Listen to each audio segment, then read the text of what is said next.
Assalamualaikum warahmatullahi wabarakatuh. Sampurasun.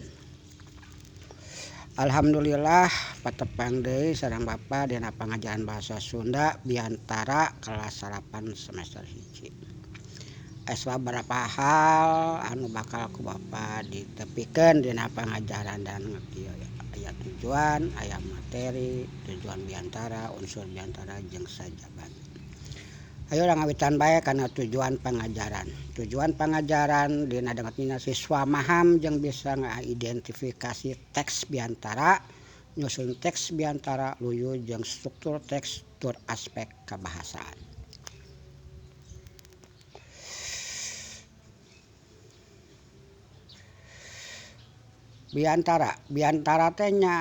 Biantara teh nyarita hareupeun balarea atawa jalma loba pikeun nepikeun hiji perkara atawa jejer. Tujuan biantara. Tujuan biantara nyaeta bisa hiji bewara, 2 parentah, 3 pangajaran, 4 hiburan.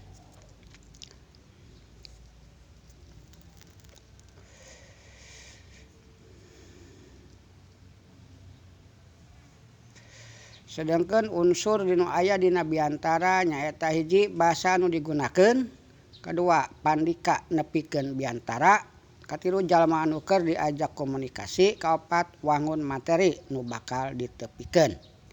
Eta unsur-unsur dina biantara.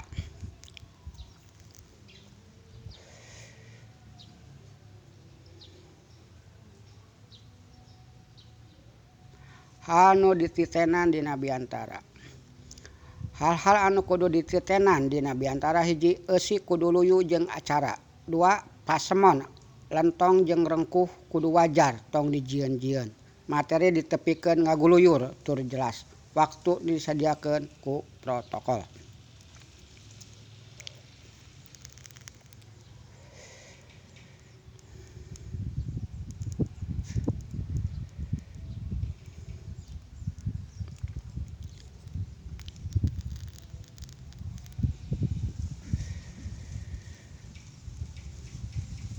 Bagian biantara. Intina bagian biantara bisa dibagi 3 nyaeta bubuka, eusi, jeung panutup.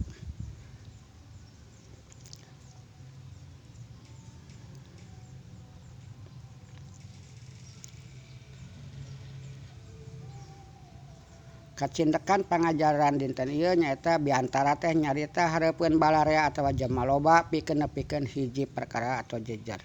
Loba cara pikeun nepikeun biantara jelas materina basa nu ditepikeun luyu jeung pakeman basa sangkan komunikatif jeung audien.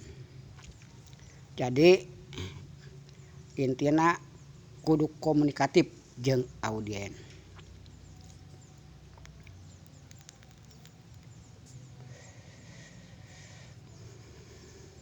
Sedangkan kanggo evaluasi seperti biasa ku hidap aku dikerjakeun LKPD hiji teras dipoto dikirimkeun japri ka guru mata pelajaranna.